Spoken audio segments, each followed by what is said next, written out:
Hello, colleagues, and hello to the nominees and family member. This hearing is about to commence, and let me use this opportunity to congratulate and appreciate all of my colleagues who made it a business to be here for this all-important national duty.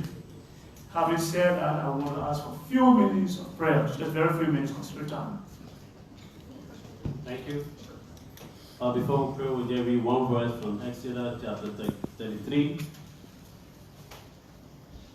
That is 33 verse 14. Then he said, "My presence shall go with thee, and I will give you rest."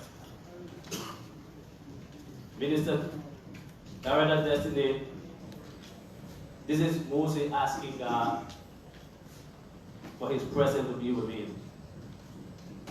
This afternoon, I would want to challenge you to say, if confirmed, depend on God alone to lead you. Depend on God alone to guide you and give you all the necessary wisdom and knowledge you need as you will be leading that entity, so that God can be glorified and that your workload will be easy. May God bless you to do that. May God help you to do that. Let's pray. Father, we thank you for this day. We thank you for our elders that have come, Lord, to take charge of this, oh God, all important confirmation hearing. We pray that God, you give them the wisdom and help our minister, destiny, to be able, Lord, to depend on you, to guide him, Lord, and then lead him. In Jesus' name we pray. Thank you for that prayer.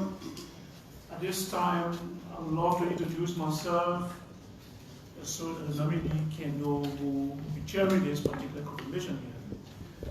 My name is Senator Momo Tani Kwalisaras. I represent the great people of Monrovia County, and I'm the chairperson on the Committee on Defense, Intelligence, Security, and Veteran Affairs.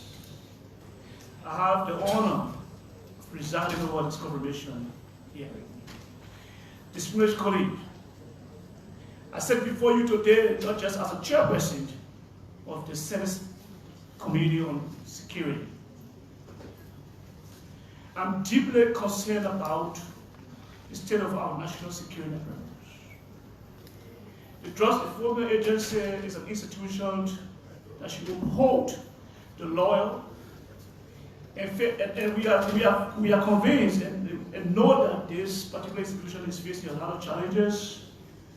So it is our hope that after this process, if the nominee is being confirmed, he will do his possible, he will do the work possible to his ability so that our people can have a trust-free society. Having said that, kindly I want all of our senators in the House to kindly introduce themselves to the nominee for the sake of interactions. I will start with Senator from Liberia County. Thank you, Chair. I'm Thomas Yaya Nimley, Senator from Liberia County, Chair on Labor. Senator Johnny Botokwe from Bong County. Senator Tabama Bande Fatima Kwenki from Kansas. Senator Edward Snow from Kansas. Ibrahim Daros Dillon, Monrovia County, member of this committee.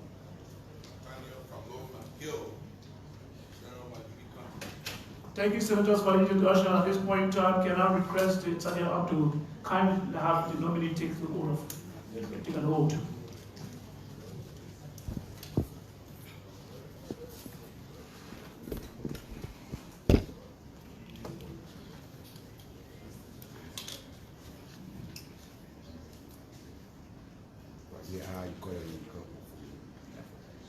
I, Abraham S. Kromah. a bona fide citizen of the Republic of Liberia, Yes, sir. Bona fide citizen of the Republic of Liberia.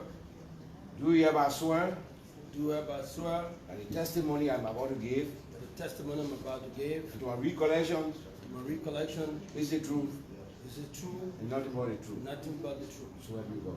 So help me God. Thank you, Mr. Nominee. At this point in time, let me inform you that this is a house of errors, and people here are knowledgeable. At this point in time, I'm going to encourage you to be relaxed. We will ask you specific questions. We want you to speak the truth, but nothing but the truth. In contravention of that, if you lie on your oath, it might affect the corporation negatively. So we want you to speak the truth, but nothing but the truth. If for any reason a question is posted, you see that going to be a national security question that you may not want to answer in this form, you have the privilege to ask us to meet us in Chile. So do not answer all of the questions if you have all of the questions, especially when it boils on national security issues. Because you know in national security, we got something called compartmentation. You need to know. So I just want to give you that leverage and that authority that you can actually answer questions if it boils on national security. Having said that, Mr. Nominee, can you just give us an opening statement and tell us why you think you are competent and qualified and best position to hold this very important position at DEA? How many minutes? We'll give you 15 minutes. Yes, because 10 to 15 minutes to give us your statement. Thank you very much.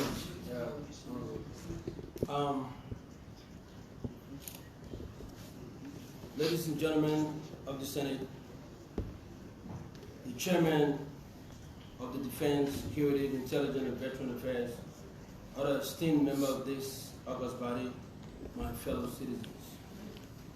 I stand before you today as the nominee for the position of Director of the Liberia Drug Enforcement Agency, LDEA, with a deep sense of duty and commitment to address the pressing challenges that our nation faces in the realm of drug enforcement. I am honored and humbled to have been chosen for this important responsibility by our President, His Excellency Joseph Boakai, who has unequivocally declared drug substance abuse as a public health emergency in our country.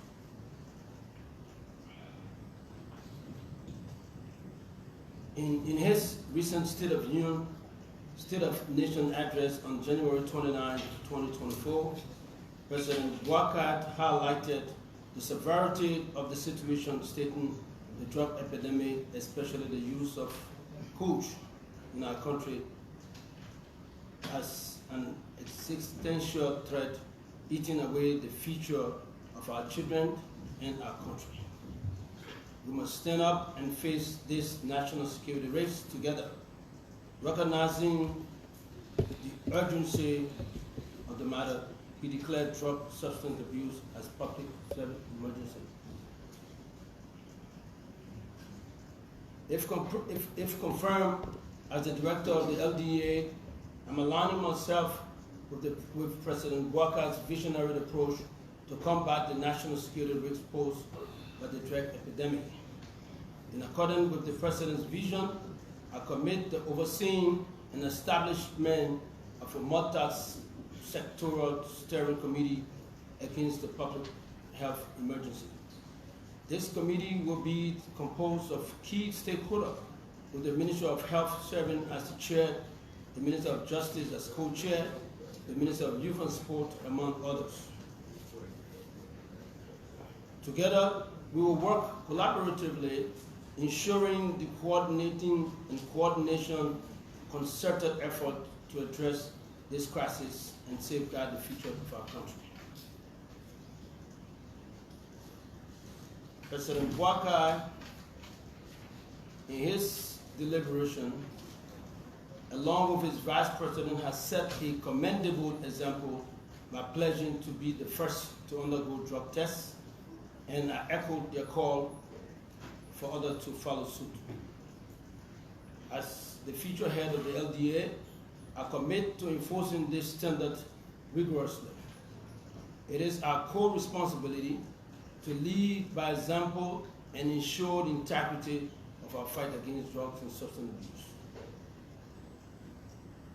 The President has identified, among other things, the drug epidemic as one of the main problems confronting Liberia, particularly our youth population, known as Zogo, which is not the best word I like to use. These strayed youth addicted to drugs pose a threat to our society, and I vow to collaborate with the relevant ministry and agency to clear up drug-infested ghettos and rehabilitate our youth. They are not just the victim of the drug epidemic, they are also our future. We must invest in their rehabilitation. I stand to be corrected, as I am certain that every family in this republic has one or more of its members affected by this menace. I express my gratitude to the previous administration for updating and passing the new drug law, and I'm committed to ensuring that these laws are enforced with a zero-tolerance policy. In my first 100 days in office, with priority re-emerging with donor community, I have and will, especially the United States, the European Union, and other strategic partners, work assiduously to ensure the enforcement of these drug-related laws. We will seek their support to elevate LDEA to international standard with the right logistic, drug lab, data-driven intelligence, benchmarking us against global authorities and peers. Liberia's role as a global transit hub for drug trafficking is a critical concern. Heroin from Latin America and Asian countries destined for European market passes through our port and territory. The cocaine trade too is on the rise, with Liberia serving as a transit territory for shipment from Latin America to Europe. The illicit trade intersect with our mining industry, where workers are encouraged to use drugs to enhance productivity. Cannabis, both locally produced and smuggled, is a rising concern, as is the use of synthetic drugs like tramadol. As the director of the LDEA, I will work tirelessly to address these challenges and collaborate with other agencies to secure our borders, handle drug seizure, and with utmost professionalism, and ensure the rehabilitation of those affected. In conclusion, I stand here committed to President Walker's vision of a Liberia freed from the shackles of drugs abuse. Together, we will wage a war on drugs, protect the whistleblower, and integrate global to secure a better future for our country. I will lend my hands. I will provide, along with my colleagues, along with the interdepartmental agency, fight this menace with all the might and bones in me. Thank you very much for your attention and consideration. Thank you. Thank you, Mr. Nominee. We've heard the nominee's own vision about the DEA, and it is now time for the distinguished senators to cross-examine you. Distinguished senators, you have the privilege now to cross-examine our nominee for DEA.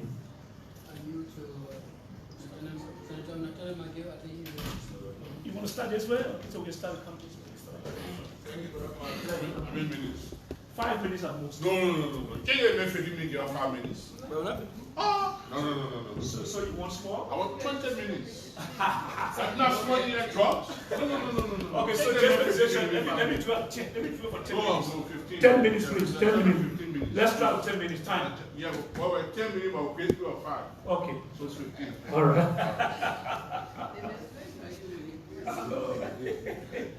Thank you very much. Mr. Nominee, Governor. Good afternoon, sir.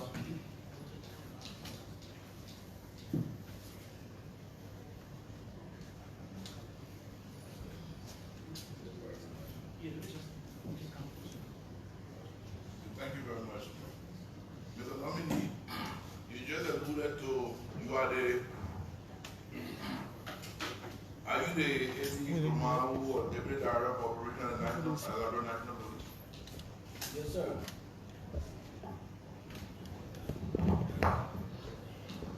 And you just alluded to the President's commitment to fighting drugs by taking drug tests. Have you taken a test? Yes, sir. By a certified laboratory? Yes, sir. It would have asked you, are you willing to do a quick rapid test right now? Yes, sir. Matter of fact, Senator, I brought in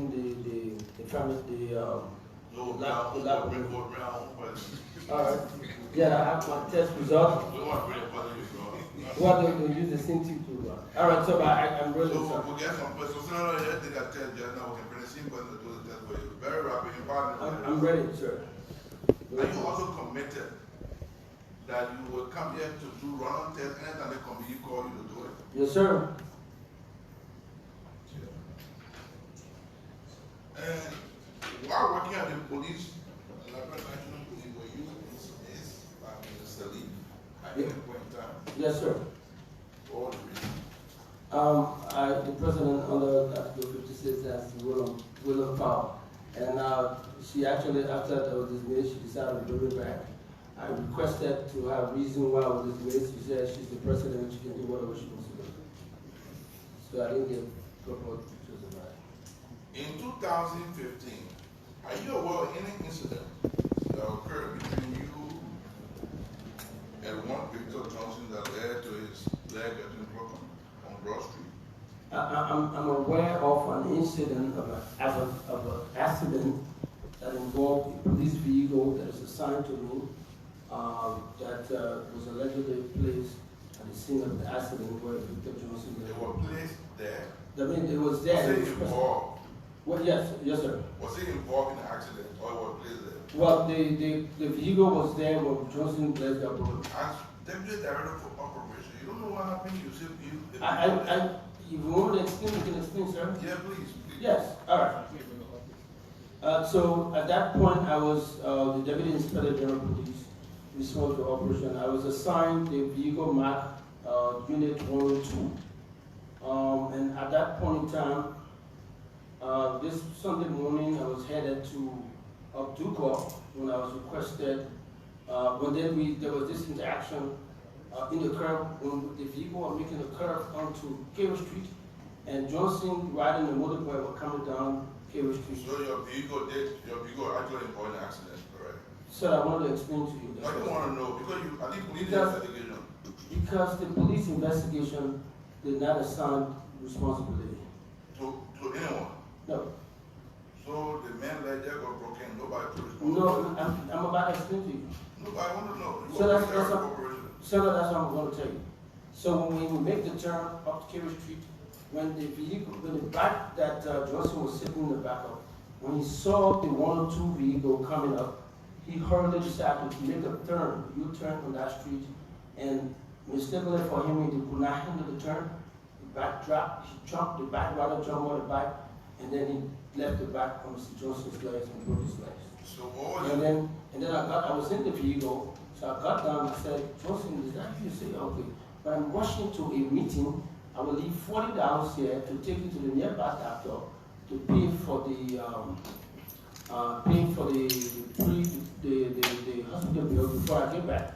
And then I will underwrite the rest of it because he's a friend of mine.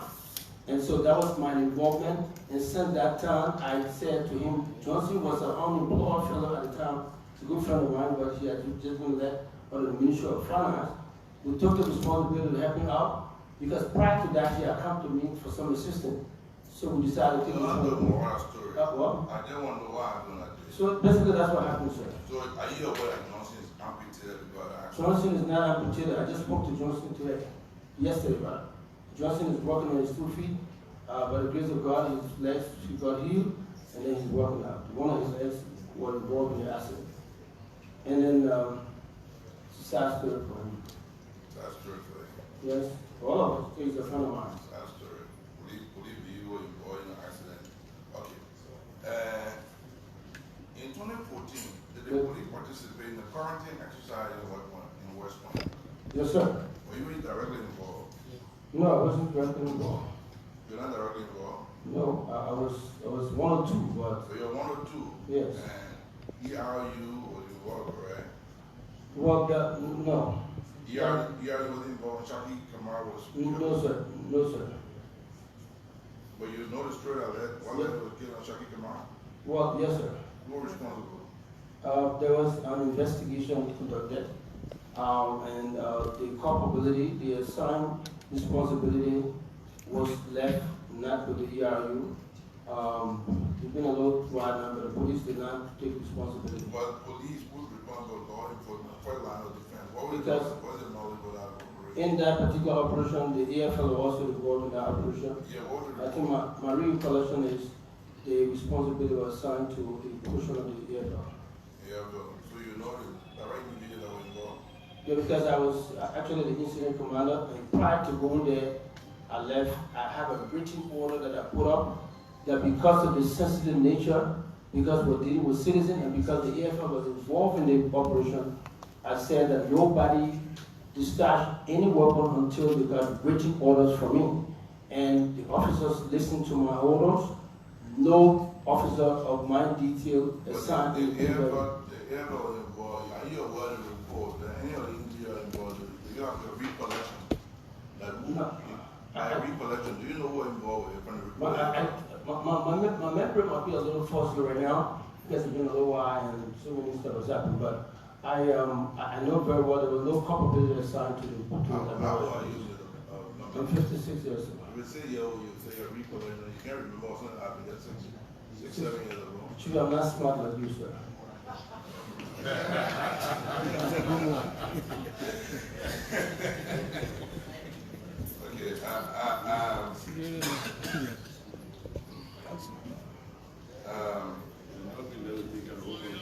Yeah, so.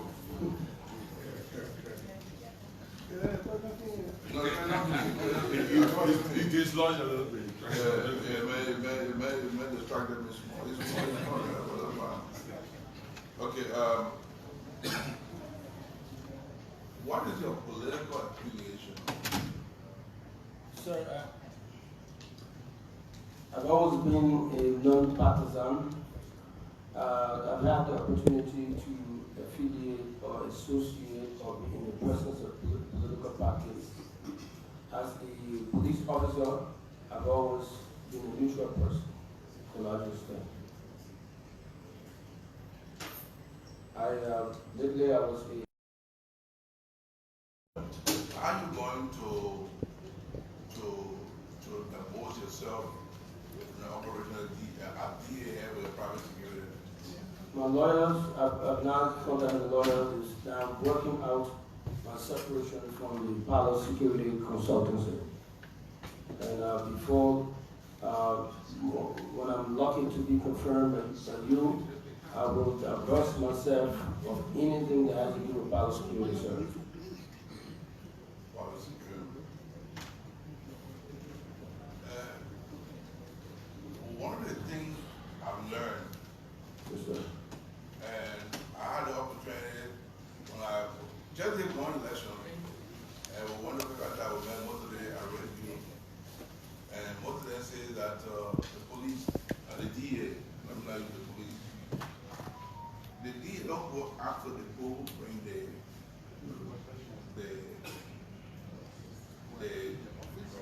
drugs, but they go after the guy who consumes it. And they accuse the DA, most of the officials of the DA, of being part of this whole operation. What are you going to do if confirmed to try to deal with that situation? Well, that's one of the reasons why, in all my understanding, we are going to make sure that the first thing I have three front approach I'm doing to this whole arrangement. First, we're going to start with to meet with partners and guys who have been in the area before, solicit our view as to what it is, former guys in the United States and other places, solicit their view, and then start to look at the importation of drugs.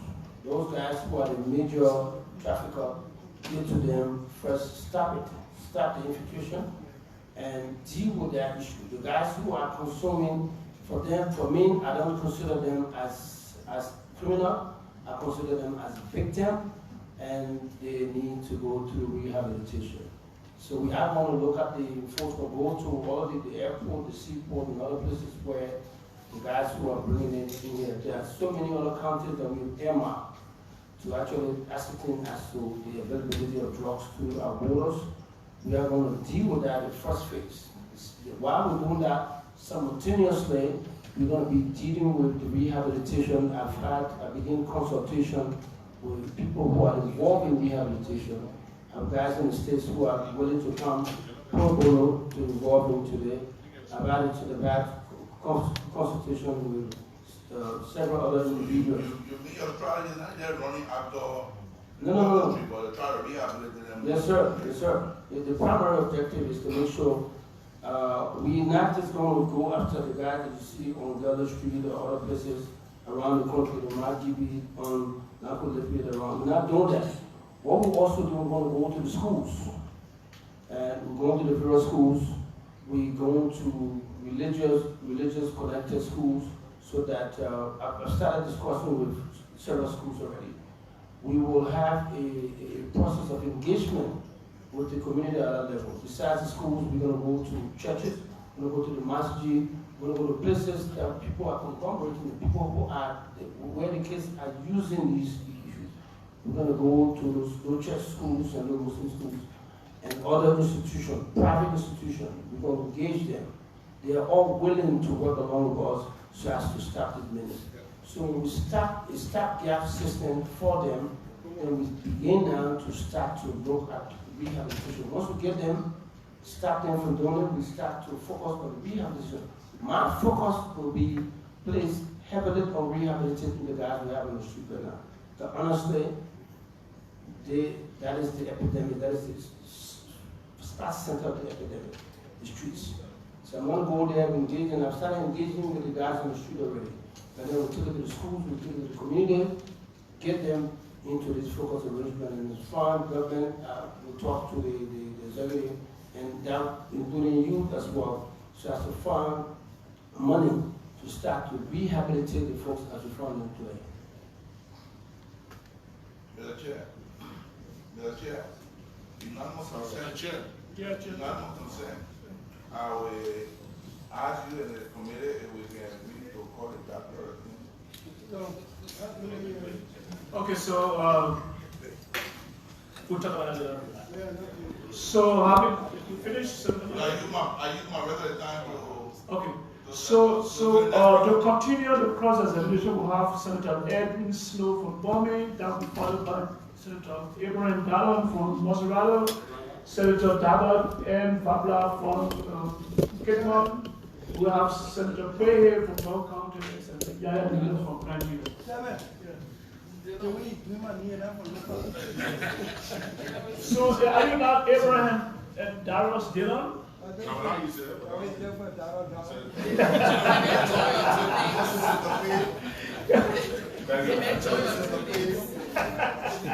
So, Chairman, thank you very much. And let me, so really welcome. Thank you. Are you on drugs? No, sir. I don't use smoke cigarettes. No, I didn't say cigarettes, I said drugs. No, I'm not on drugs, sir. Have you taken drugs before? No, sir, never in my life.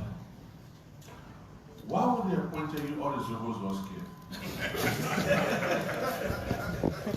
Because I'm a right on in front of the person. I mean, I don't, if I have a responsibility, I do it to the best of my ability. Maybe most Liberians may not know. Since we are live, I see a lot of cameras. You serve this country at very critical points. Yes, sir. You serve as Chief of Staff of our armies. you serve the police, you serve in other capacities, and you are still willing to come back and serve the Liberia drug enforcement. What's your passion for, just so I'm going to have funny minutes, just what's your passion for, you know, what you do? Because even when you left the police, as a private citizen, you formed a security guard force that provided security, even at one point at my residence in most homes. And you brought class. I mean, I know Seagull and other people are competing with you, but there was no match. We brought class, you know, to the security sector. You know, are you prepared to repeat sin at the Liberia drug? I mean, the reason I'm asking, and this is indecisive, the reason I'm asking, to be honest, one of the problems we've had with drugs in this country, and from the top of my head, since I'm privileged by the Constitution to speak freely in here, most of the personnel at the DEA are on drugs. Most of the personnel are on drugs. So I think it came to a stage where people felt that when you are on drugs, then you should work with the DEA. So we have had problems, and that's why I was happy when the president spoke and talked about, you know, declaring a public health emergency. And I knew Abe Kromah, when I was first appointed, there was news in the street that he rejected the position. So he didn't want it, didn't get plenty of money, this. So when I heard you were coming here today, I was very excited that you are prepared to serve your country in whatever capacity that you are asked to. So, can you assure us, Abe, Mr. Nominee, that when you confirm, you will bring dignity to the drug enforcement, to that sector, and that you will exercise in line with the president's vision. You will do the best to, because our children, and I'm happy you talk about schools, we want to create institutions, public schools and other areas. Because the issue of drugs in our country here, there are areas in Gombe that I know. When the children bust a light bulb, the element from in the light bulb, they're taking it in. Drugs is extremely bad in our society. And when I heard that you've been appointed and you declined, I felt bad because I know you. You're very passionate about what you do. Thank you, Master. And I felt that if you were to accept that position, you would change the narrative in this country. Can you assure us that you will do it? What's one of the new things? If it's private, you want to camera, you don't have to answer. But that you will change the narrative in this town so that in this country, so that Liberia will not be seen as one of the drugs hub in our region.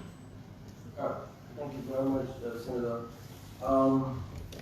Yes, I have passion. I've been a police officer since I was 18 years old. I fell in love with law enforcement at the tender age of 5 years old. All of the give I ever had in life have been pissed off and handcuffed and stuff like that. I never had over big guys and other stuff. I always wanted to handcuff when I was 5 years old, the first give I got. So law enforcement has been, when I went to the States to do graduate work, I was qualified to go to Cornell. I decided to go to Georgia College of Criminal Justice. Because I thought it would give me the right to do security management as I'm planning now to have this opportunity. So I do have passion to help other people, to protect the weak against the strong, to provide outlet for a society like ours. When I left the United States, I wanted to work with the UN to grow and help countries around the world to bring about stability and world peace. That was what I wanted to do. But so the passion was staying in me. When I was let go by Madam Salih, I felt it was the worst day of my life. I was told when I was fired, so not knowing what I was fired for, because I thought I was pressing all the T's and that all the R's. But eventually, I was let go for 6 months. After 6 months, Madam Salih went back to get me to come work, because she said the work I started, the work was not done. I spoke, Madam, you just fired me. She said, no, I am the president. I can fire you and I can hire you. So because I'm an Omar, And I love her so much, so I decided to come back to work. Not love for country. Love of country supersedes every love I have for anybody. But as president of the country, you are the one destined to lead the country. So basically, I wanted to come back to work because I thought my work was not done with Liberia. What I thought to do, what I started was to start a deterrence principle. Because we just came from war, there was guys who felt emboldened, they wanted to establish their own act on the streets. And I felt with the study I've had, with the learning I've done, the training I've got, I thought I could apply it to change the narrative. And as I was here turning the axle of deterrence, as we were going from here to here, I got let go. So I saw the need to come back and help Liberia. And so that's why I took up the responsibility to get back. And what we did is that we dealt with Monrovia, we dealt with lawlessness, and that was what I wanted to do.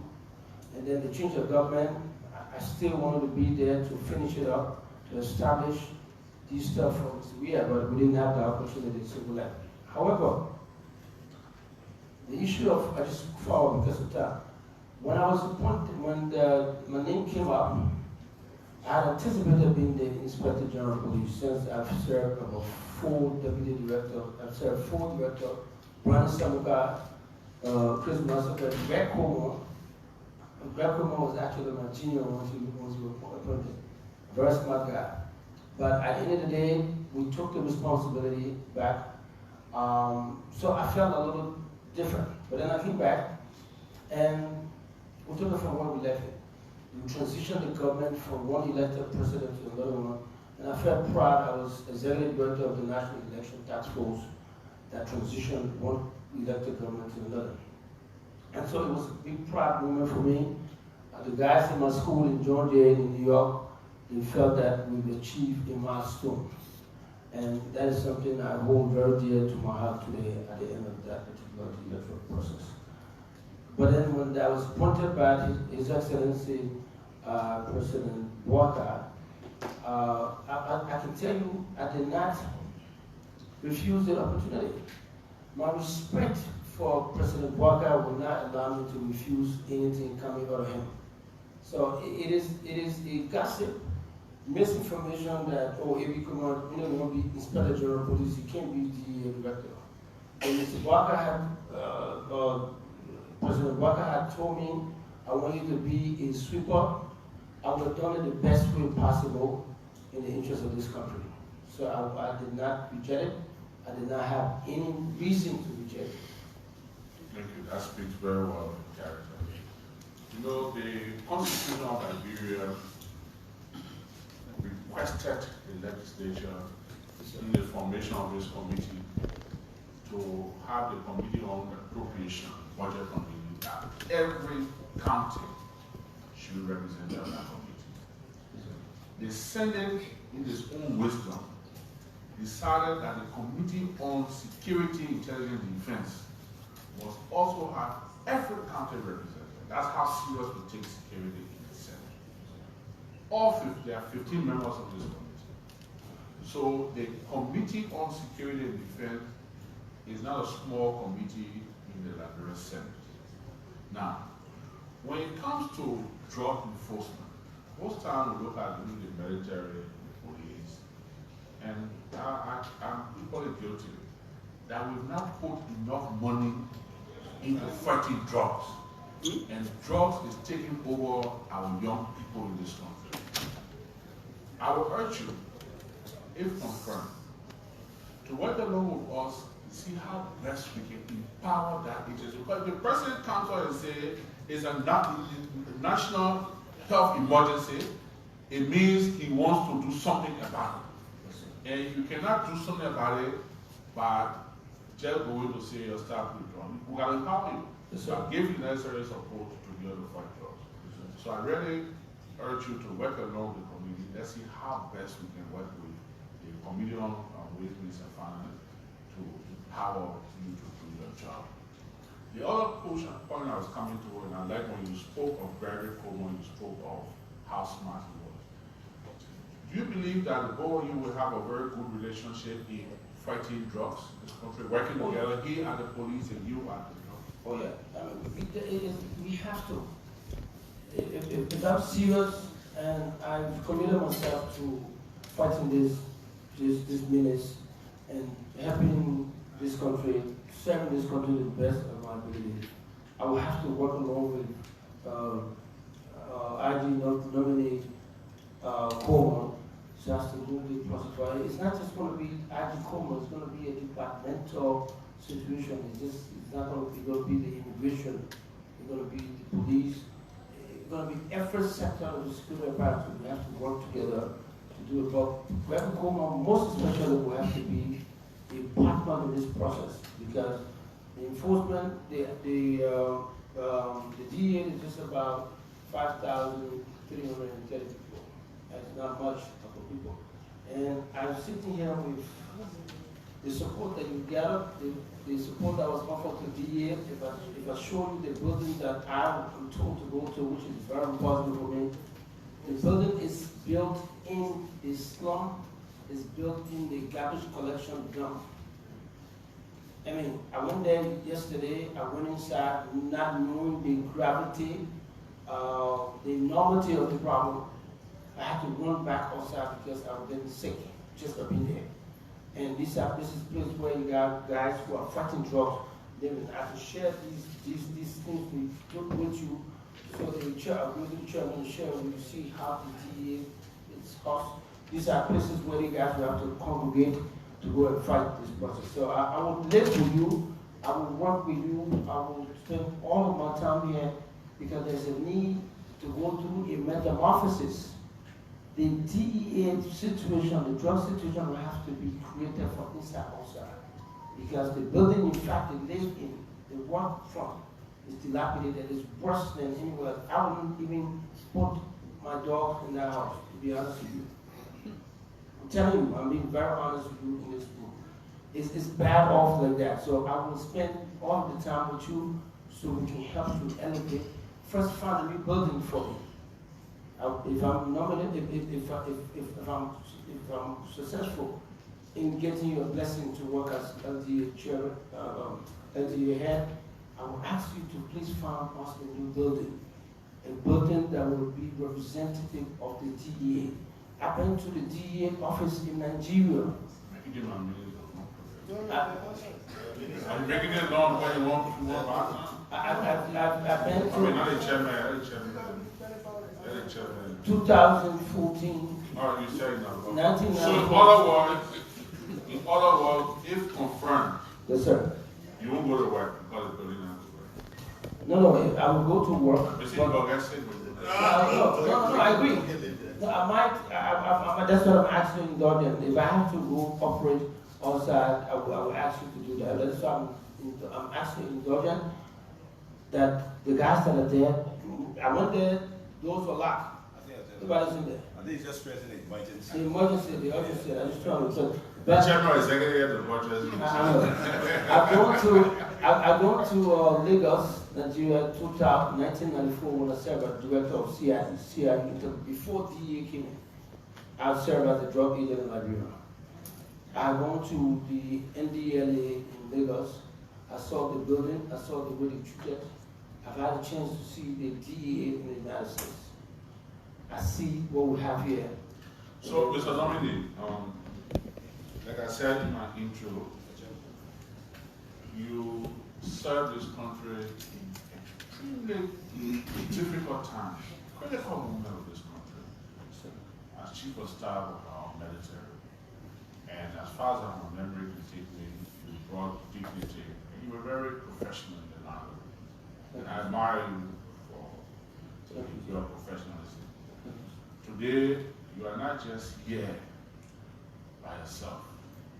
I see another person who has served this country in critical moment, who was presiding officer of the legislature, speaker. Our big brothers, Mr. Kromah, Mr. Kamara, Suni Kamara. A lot of people remember that critical moment, sacrifice of this country. He's here with you today. It speaks volume. I see former members of the legislature here with you today. speaks volumes. It's my hope that when confirmed, you live up to expectation. I have no doubt, absolutely no doubt that you will perform, and you will have my vote. Yes, sir. I will vote for you, I support you, and will work with you to make you a successful head of the Liberia Drug Enforcement. Please accept my congratulations. Thank you very much. Thank you. Thank you so much. May I please announce the president of Senator James Barney from Maryland. He has been the chair. Second, Barney. Senator Dillon has the floor. No. Okay. Senator Dillon. Thank you. Good afternoon, Mr. Dominic. Thank you, sir. Thank you, sir. I know you. Yes, sir. You know me. Yes, sir. That's why I work. Yes, sir. Good. Let me start off from where you were almost ended. In 2022, Yes, sir. I looked at the draft budget sent by the previous government. Yes, sir. The provision or projection for mental health and substance abuse on the Ministry of Health, a budget of close to 700 million. Yes. The government projected 50,000 for substance abuse unit to fight substance abuse. As a senator, I declared that budget that has mental health issues. It only says how far less serious we as the government have taken the issue about drugs and substance abuse in the country. And we have a budget projection of over close to 700 million, and we are allocating 50,000 for substance abuse unit. The budget is about mental health issue. And I made that clear here in the Senate. To inform us that the current office of the DEA, the institution that is supposed to fight drug, is struggling. It only says a lot. You are taking over a place that has the future of this country. Yes, sir. I am a senator who is fully abreast, 100% concerned about this issue. About half of my monthly salary is used at the rehab center that the people of Monrovia, people of Liberia, join us, my office, to operate. Half of my salary goes to that place. 17 professional staff. We take care of about 20 to 30 persons in that place, 3 times feeding a day. When it's time to do the detoxification, that 2-week period is very easy. And the people that go there, the human beings, the citizens that go there, Mr. Nominee, some of them are college graduates.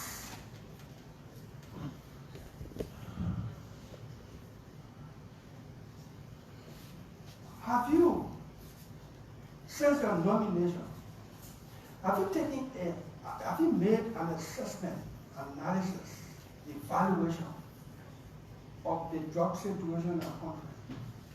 Yes, sir. And what has your assessment or analysis informed you? Question. Sure. Thank you very much. And I want to first acknowledge your sacrificial step in putting your own money. And I've seen it.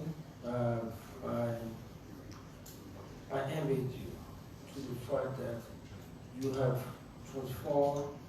You are the basis of the rehabilitation structure in this country. I requested your chief executive officer to come. We will be using some of the steps and actions we've taken so as to bring out some light from the struggle that we have and for the program we have. I've had guys from the United States who are drug agents or who have been in drug treatment center around the place to come and join us in this fight. I've gone around. I will take time to get to. We will be using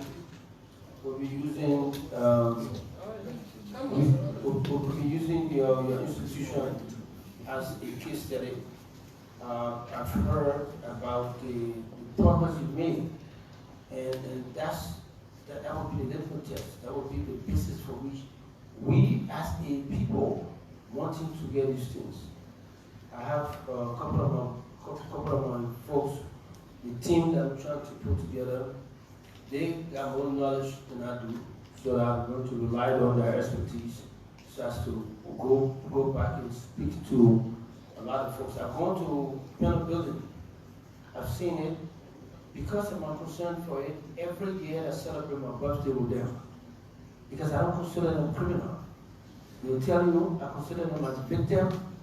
And so rehabilitation has been the basis of most of the institutions, because I will not tell you that these guys are product of the war. No, because most of the guys were born a couple of months ago, a couple of years.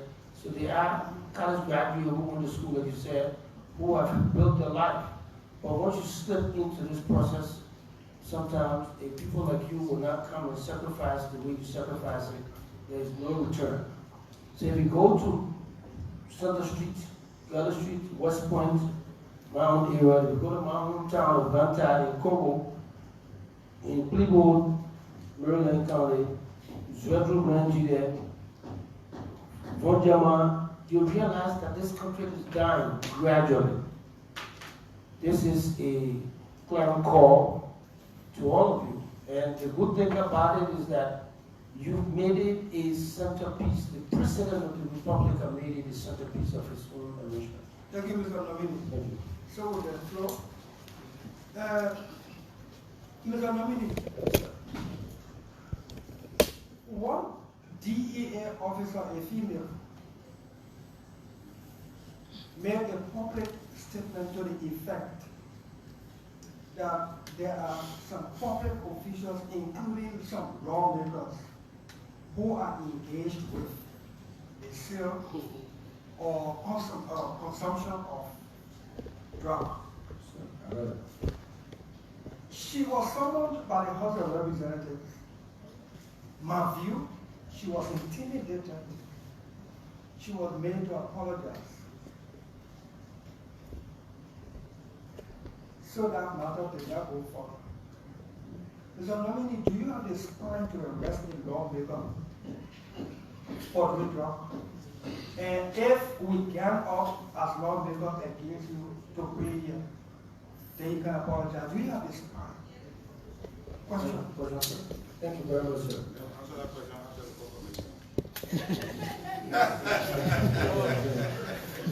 Well, if you got me, you want me to answer that?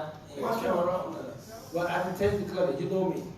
Like you said, you know me, and everyone says you know me. Yes, sir. I do have the spine, and I will do the best I can to bring order and law to this country at any given time. Mr. Nomini, Yes, sir. do you have the spine? Yes, sir. Yes, sir. Will you do that? Yes, sir. Good. And you start with him? Without a doubt. Mr. Nomini, Yes, sir. should you be confirmed? Yes, sir. Do you commit that you will have your DA officers from time to time do random drug tests? Yes, sir. Yes, sir. We will have random drug tests. We will have, that's why I brought the guys in here with me today. So I'm going to do, because it's easier to just go and say, okay, I brought drug tests, and whatever you do in the cover of darkness there, you come out with this flying sheet. But I brought them to come do the test right there in here and do it randomly. We are going to have the DEA agents take random tests. If you do not pass the drug test, you're not going to work for me. It's clear? Thank you. So I got two more. So. Senator Unagmagil asked you a question. Yes, sir. I was not too clear with your response. Yes, sir.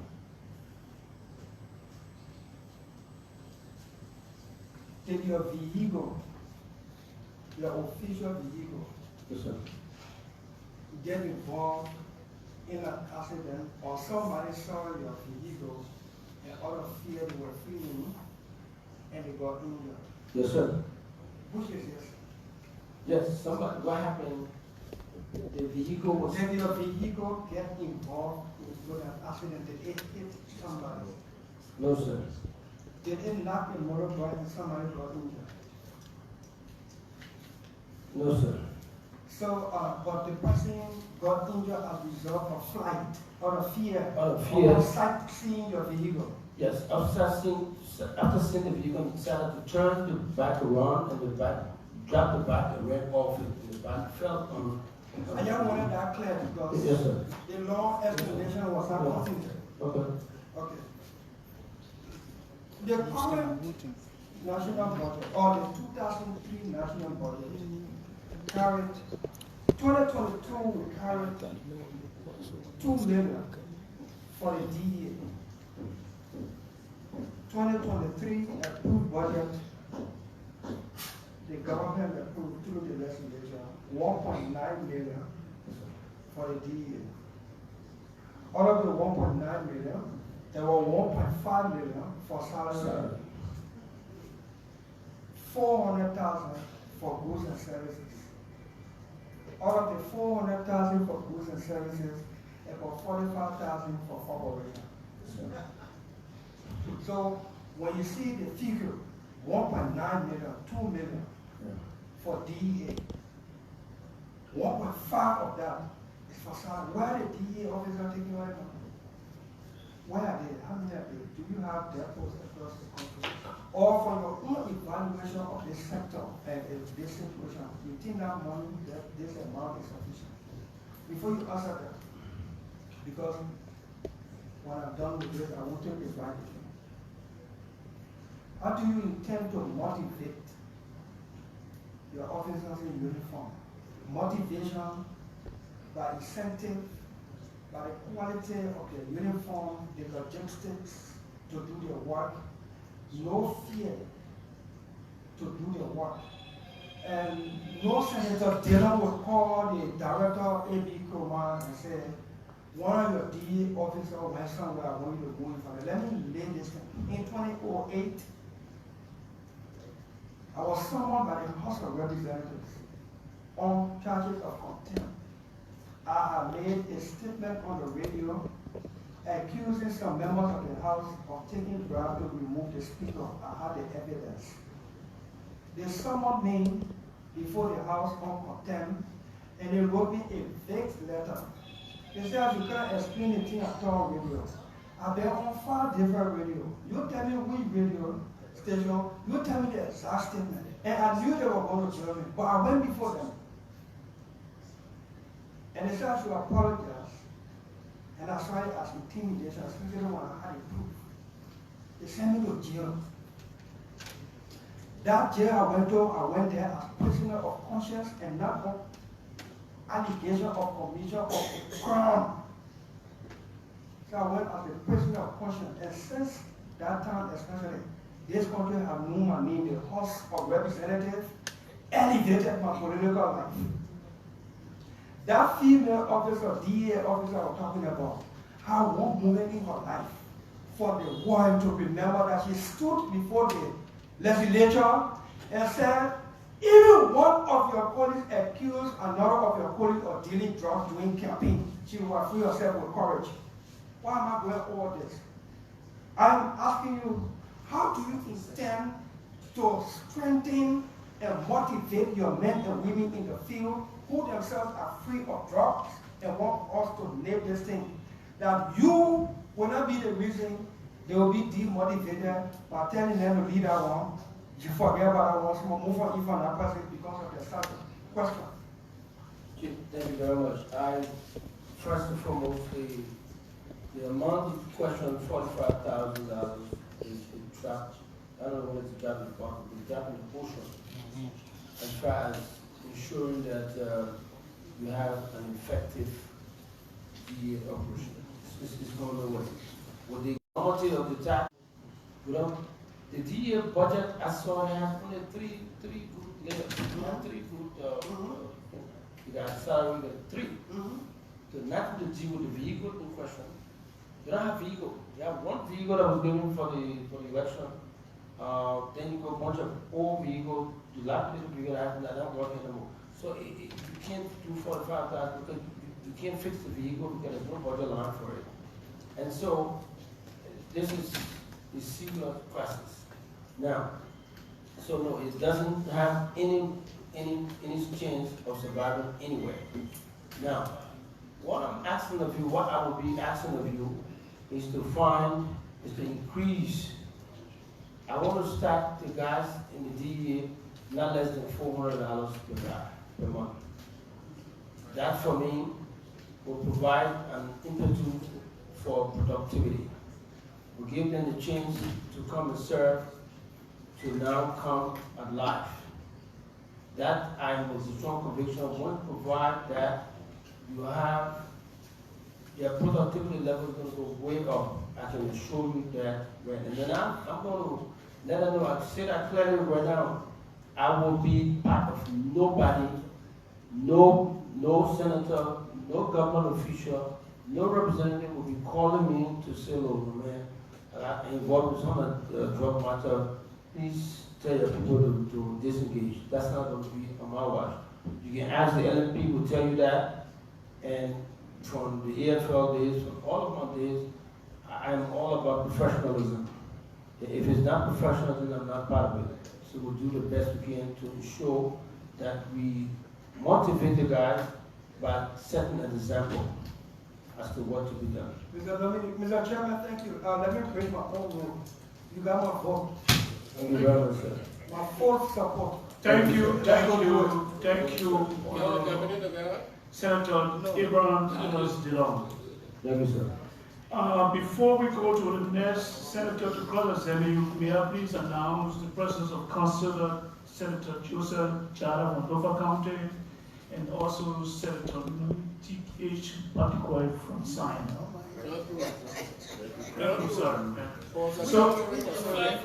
So having said that, we want to ask Senator Daba and Bakala to please cross-examine the nominee.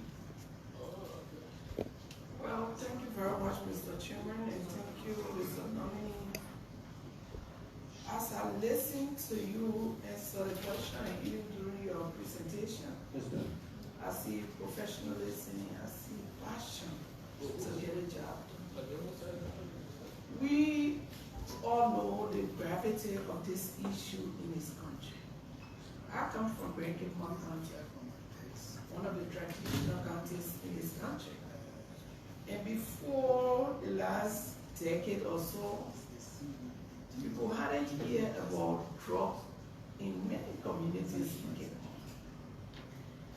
But when I campaigned this time, I got an eye open because living in Monrovia, you would think that Monrovia being the capital is the only hub of drug. Until you visit major towns and villages across the country, then you know that the future and even the present of this country is threatened. Because we all know that when the country becomes a drug hub, it scares away many, many good opportunities. No investor will put their money in a place where drug is so prevalent. Crime rate will go up, and all of that. Of course, the future depends on the young people of today. But you see, majority of our children lying in places that doesn't resemble them. I visited a particular community in Kenya, and there's a whole big place called Colombia. Young, beautiful women, handsome young men that have so much potential. Some of them, like one of my colleagues mentioned, are college dropout, high school dropout. When I interacted with them and they started talking to me, you could see smartness.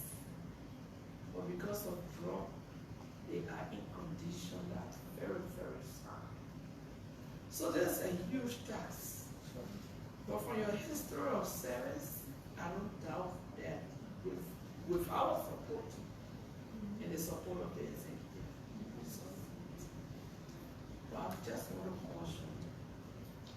As a mother, this is really close to my heart. Today, I will sit here and say, thank God I do not have a drug pusher in my household. But the more you're not sure, because once you live in a community where everyone surrounding you is using drugs, anytime any of your children can fall prey to it.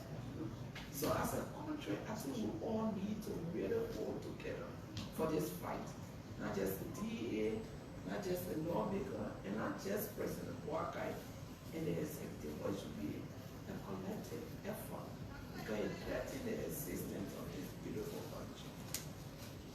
What I want to ask you, why it's true we need all of the investment, like you say, even your offices don't represent a serious institution to fight the kind of situation of drug we have in the country. But there are some low-hanging fruits that we could start with. Almost all of the communities that we come from, and this is where I come from, Pittsfield, even my immediate neighborhood, I can point out 3 ghettos. Just openly, young people just gather on a daily basis, and people are there dealing in it. And the issue of drug has become a revenue generation for both the securities that are involved and the sellers. Because they want to go there and create that fear so that the pushers can get them something when you know it dies now. The next day the people reconvene. Community leaders are there. In my community, I've asked the community chairman, what are we doing as a community? People are afraid that if they speak up or they call the security, at night criminals will attack. So we are living in fear. Mr. Nominee, this is a huge task. When my colleagues mentioned, I listen to you, and I know your history of serving in the police. And I hope, and I want to even say that I believe that given that this has been declared as public emergency, you come in there with renewed vigor to even do more than you did in the police, because this is the only way the future of this country will be protected. Having said that, you can rest assured that you have our support. Thank you. Thank you so much, Senator Yaba and Baba. Thank you. From Kidmore. Now we have the opportunity to invite Senator Johnny Way of Bond County to cross-examine the nominee. Mr. Nominee, how you doing? Yes, sir. The situation on hand is grave in our country. I'm a living testimony to everything I've been saying here pertaining to drugs. In Bond County, I was stigmatized by a lot of people because of my youthfulness and the way I coordinate myself with young people to transform their lives. And you wouldn't believe that my opponent used that against me. Everywhere I went in the county, he said that I was trading drugs to get the vote from the young generation. Everywhere I go in Monrovia County and Bond County, I'm victim of spending my $5 and $10 because not the 5% of the young generation see me at their home. And and they always come close to me, ask me for handout, looking at their condition, I can turn my back on them. My first question to you has to do with how are you going to tackle the just issue when you come to number of ghettos? If you check from this Capitol building and this environment, just right around here, don't move it far, you'll find more than 200 plus ghettos. How are you going to tackle the ghettos in every community first? Question, sir. Well, this has to be holistic. The issue of drug, as we find it right now, we have to go as a country. We are participation, we are support. We have to now engage the community. There is something I learned in grad school called community-oriented policing. We have to involve ourselves in dealing with the community. Like the senator mentioned, those are the things we intend to do. Engage the community immediately so that community leaders will now see themselves as helping to resolve this thing. Because now it's a national crisis. It is what we call declared and present danger. If we cannot face it now, it's going to face us tomorrow. Tomorrow is today. So we are going to ask our community leaders to get involved. Now, I can tell you, my name is Abe Kromah. I can start reading from there before tomorrow morning. I'll be done with tomorrow. Put all of them behind me, clear it, cut all of those things, the angry shoes, the angry community, and clear up. It won't take me nothing. This city, I can tell you, I will take maybe 2 months and clear everybody out. However, no, I didn't know. Not just you. Yeah, so if I clear them in 2 months, we got something called recidivism. The chairman is a well guy, he moved to the national security. You don't want to have recidivism. The effort is not going to be seen. And these kids are not, these guys, not even kids alone, mothers and fathers that are involved in this. It is sickness. They're going to go, we take them, give them to, like I talked to the senator, we want to get them into a holding entity. First, in the Bento Youth Center, we're trying to plead so we can transform that into a holding place so that the detox situation can start there, the rehabilitation situation can begin. So that in 6 months now we can put people there and get them out. They are taught life skill tactics so that when they are through that whole rehabilitation structure, they go through life skill training. From life skill training, they back to being a contributing member of society. That's something we can initiate, whether that's a quick impact system that we want to do for everybody else. But the issue of reading, that's my expertise. That's what I do for a living. Okay. But I don't want us to indulge into that right now.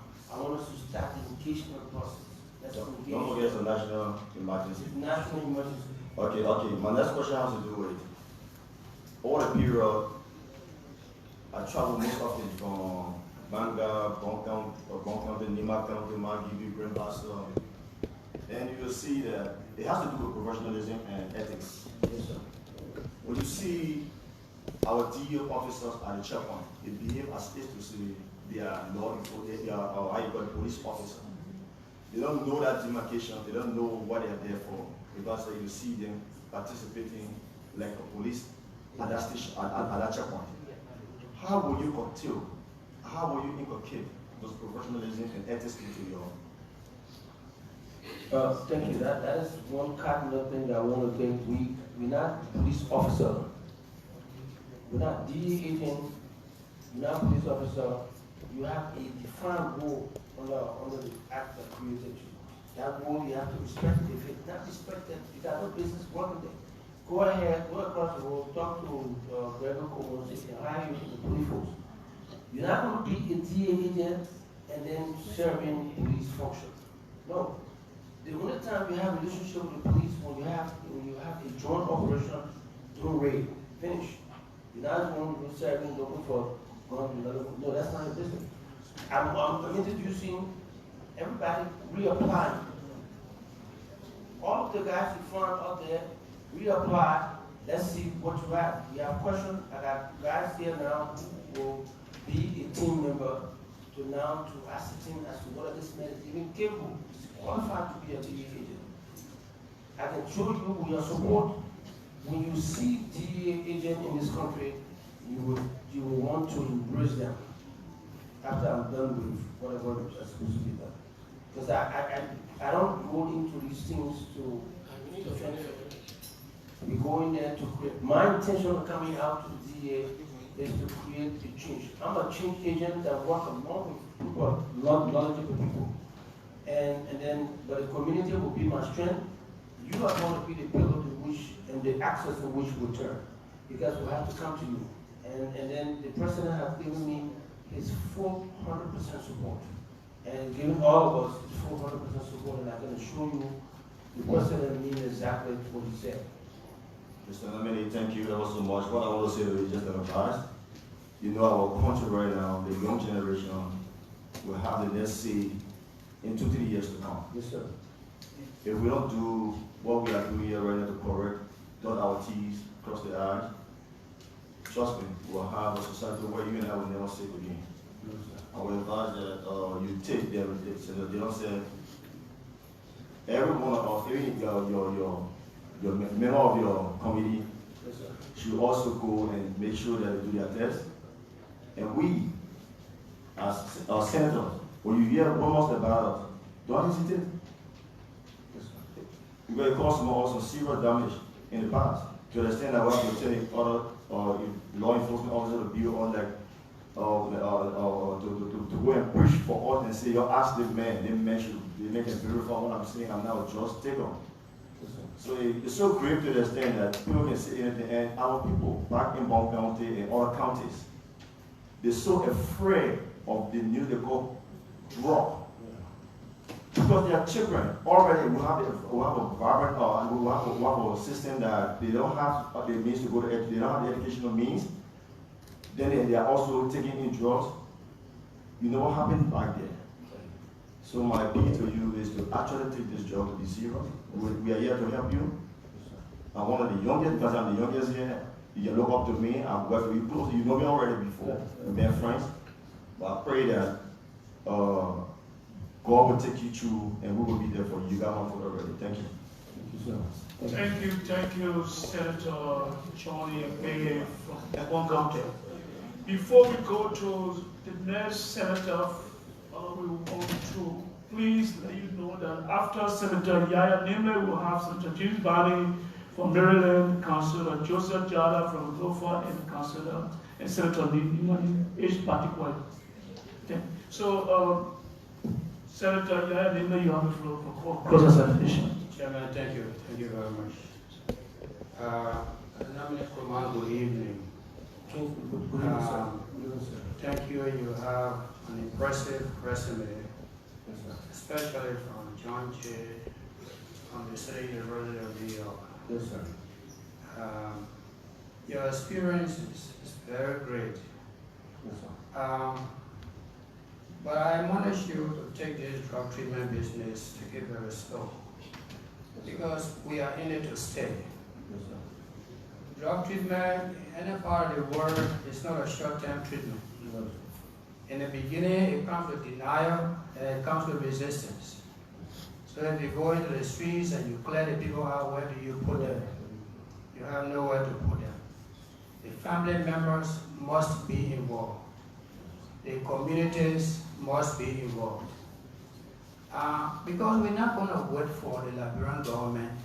We're not going to wait for Kromah to come to Grand Judah in Ziyatown and start removing drug addicts. We need to take this from a family base and from a community base. And let me tell you what I have encouraged my people to do. I spent 20 years in the United States dealing with drug rehabilitation, especially with U.S. veterans. There are some hardcore treatment. There are some reality treatment. There are different methodology of treatment. People talk about, oh, I just did my urine test. Urine test is not supposed to be done by you alone. It must be witnessed by a certified person from the agency. It will be in the bathroom because there's a possibility you can buy somebody's urine and bring it to the lab. So there are so many things involved in testing somebody's urine for drugs. I've gotten my traditional people involved in the communities. I've gotten the community policing involved in drug treatment. To be honest with you, the people you are going to deal with that you call your staff, some of them are very good, but a lot of them are drug addicts. Yes, sir. A lot of them have been violating the law. They find John Brown dealing drug in a particular house, they go arrest everybody in there and beat them and search their houses and take their money. And I'm not sure whether all of them are getting paid, because they have always said they're not getting paid, so they pay themselves. And they always use this stuff that in order for you to start going out there and arresting drug addict or drug dealer, you need to be a client. But that's not true. You don't have to use drug to arrest a drug dealer. No. Secondly, a lot of the drugs, 90% of the drugs that are coming, besides the cannabis and marijuana that are being produced here in our villages, the hardcore drugs, the heroin, the cocaine that are coming here, they're coming from outside, they're coming by air, and a lot of these officers know when they are coming. A lot of them know. DEA knows. Sometimes the police knows, the immigration knows. And so they get a telephone call and say, that's my interest. And they get somebody coming here escorting the drug into the country. This is something we have been dealing with. Unfortunately, we just had the president said, you know, I declare war on drugs, and everybody jumped in. Yeah, the president declared war on drugs. But the drug law has been in action for a very long time, yes. And nobody took it serious. So you have to wait for His Excellency Joe Biden to say, you know, I'm going to do drug tests. So now we're rushing into drug tests. We need to take our own time. There has been an emergency for a very long time. We don't have to wait for our Excellency Joe Biden to say that. So, what I'd like to say to you, you say you went to your office and it was so dilapidated and it has a lot of foul smell. But you live in America, you have turned lemon juice into orange juice before, right? Yes, sir. In the evening time, you want to drink orange juice and there's no orange juice in the refrigerator, but there's lemon juice. Yes, sir. You know how to do that. That's what you're going to do. We're not going to give you $400 to somebody who has not performed. Yes, sir. You need to perform, then we increase your budget. Yes, sir. 2003, when we came into this country, all of these ministries you're looking at, you can look through the window and look at your contribution. No building in here that was a ministry that had a door or a window. But we put ministers in there, and within the course of 2 years, they brought those buildings up to par.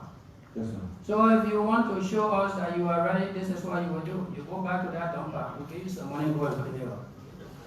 Once you perform and we see your performance, whatever you want, we're going to give it. But you also need to evaluate your, as you just said, I appreciate that very much, that your employees will have to reapply. It's not just business as usual, as the president said. So let's get down to business.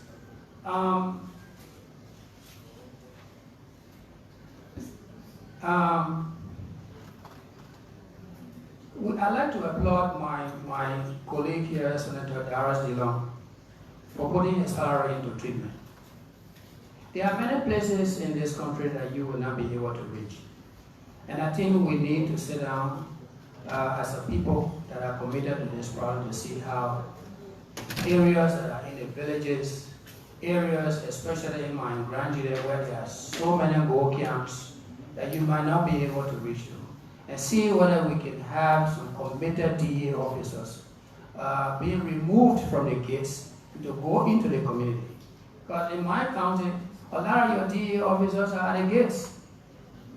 The gates are not the areas of drug consumption. The community is. But as my colleague said, as soon as they see a motorcycle, they go there and say, come here. And come open the gate. Then they give them some money. Custom officer come open the gate. Police take out. By the time the passenger leaves that gate or the motorbike brother leaves the gate, he leaves $500 for DEA. That's the only job that has been done right now by DEA. And so try to revitalize that place and make it a no-mess place, and let's see what we can get out of this, and try to get us involved on a daily basis. We will see how we can work with you. But be reasonable, because we want to see outcome, we want to see positivity before we can give you reward. Thank you very much. Thank you, sir. Thank you, Senator.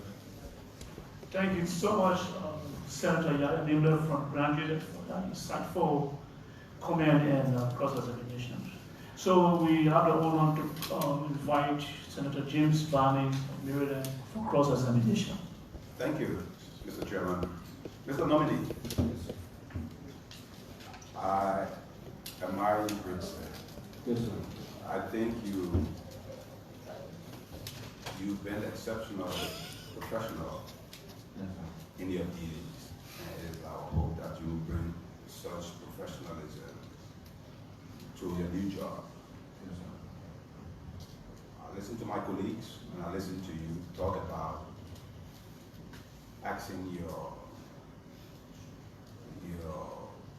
people employed within the DEA to reapply. I feel strongly that is based on the level of exuberance and determination you have to reactivate the entity for the better, to make it work for the society. And I can understand that. But I want you to be mindful that those ones who I employ as civil servants are not subjected to any kind of measurement that contradicts the civil servant's law. And I would think the way to go about that would be, perhaps, you know better than I do, that you have periodic training to bring them to the level you want them to be brought to. I mean, the ones that are violative of the law that cannot be changed or transformed, of course, who have established the basis for you to get rid of them. I can understand that. But I don't want you to have a blanket approach to ask people to reapply, because that could indirectly set the basis for us to get them out and bring in people. They are Liberians, whether they were employed at CDC or not, it doesn't matter. They are entitled to work. And so that's my first advice. Before the war, one sheriff without a gun from the court who arrested 15 persons. I say this to say we had a disciplined society before the war. As a result, largely, of consumption of drugs and the proliferation of drugs across the country, people seem not to be afraid of the police or drug enforcement officers any longer. And the more you get prepared and assert yourself in such a way that you try to get rid of the ghettos in Monrovia, like that I said, the pressure then transfers to the interior. And I'm from the interior. And so I am interested in knowing how you intend to deal with the drug situation robustly in the interior as you intend to deal with it in Monrovia. That would be my first question. Well, and I do acknowledge the civil servant issue, which basically boils down to legality. We will take that in advancement, and then tactically look at the situation as it is. We're not going to be driven by party sentiment as far as the employment situation is concerned. I can assure you that. So we will look at it. But I'm intending to actually do a complete proper assessment as to the manpower allocation that they have there. Well, with regards to the issue in the interior, the enforcement, I'm also from the interior myself. Yes. I'm from Delta, Tampa City, Nima County. Even though I lived half of my life in America, I was born in a little village. And I think from what I've seen in people where I also live, yes, so there's a lot that has to be done. We will engage at the engagement level here in the community setting here. It's a little different from what it is in the interior. There are a lot of rural settings that we have to engage in, and basically the sad part is that the drug situation has left the little towns and now going into the villages, and that's where it is. So the town chief, the clan chief, the power chief, and the quarter chief has been the people who have highlighted to be the person, to be the conduit in getting to certain places. I want to involve the town chief, the superintendent of course in the work in the big county, in the big city, and go to the clan chief, the parliament chief, the quarter chief, so that they are also involved in this process. And then we start to engage them. Whoever is there, we can take and try to treat them. My primary objective is the treatment aspect of it. Rehabilitating the ones, because we have so long abandoned the effect that it has. After the war, the rehabilitation component of the DDR, we did not look at it steadily. We basically just want to reintegration and the rest of it. But rehabilitation component, that's not us, because that was assigned to the United Nations Center. Maybe they thought that we were just that normal situation. Most of the guys walking on the streets have got mental problems. It's not that we cannot do as a people. I think, and now it is time that we engage them for following the president's lead, so that we can now engage you as the representative of the people, so we can start to go into the rural towns and villages, get the folks involved, consultize them. I want to also use the opportunity so you can now publicize the drug act that was passed, so that it becomes public knowledge, so people know exactly, so that we can feed the deterrent effect of it. Because if you say that it's not beatable, that in itself has its own deterrent effect. But I don't think it has been articulated cogently to the people to see the effect that it has on our people. So we can do that, and that can be transferred into our rural Monrovia. People can see that if we do this, it's going to happen, while we also engage in so that. Thank you. You talked about the drug law. Yes, sir. When we debated the drug law here in this Howard chamber, I tried to convince my colleagues unsuccessfully to make it a legal obligation. In other words, I wanted us to insert in the law that it be a legal requirement for those who are employed within the DEA to be subjected to drug tests every now and then. I didn't succeed in convincing my colleagues that that was necessary. Wow. So it comes down to policy.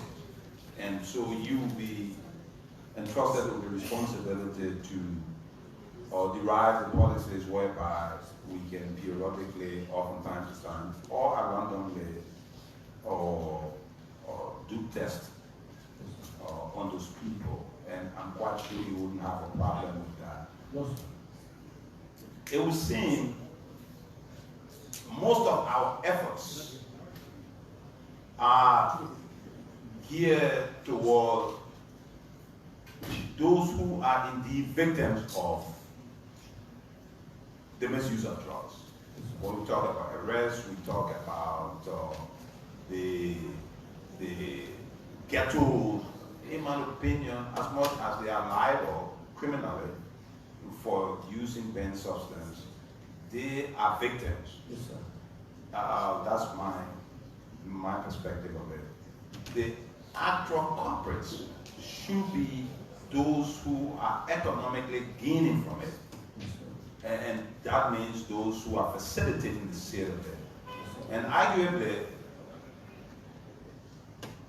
people of authority are involved in providing safe passage.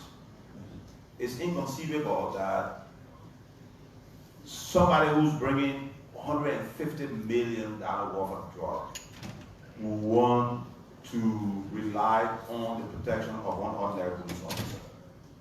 It's inconceivable. It makes sense that such a person will want to rely on someone of authority. Sure. And so my question to you is, and not to just be as raw as some of my colleagues were arresting Senator. I mean, those are things that you're not easy to do as much as we want you to do it. And, there are procedures, but those procedures will be bottleneck that will facilitate.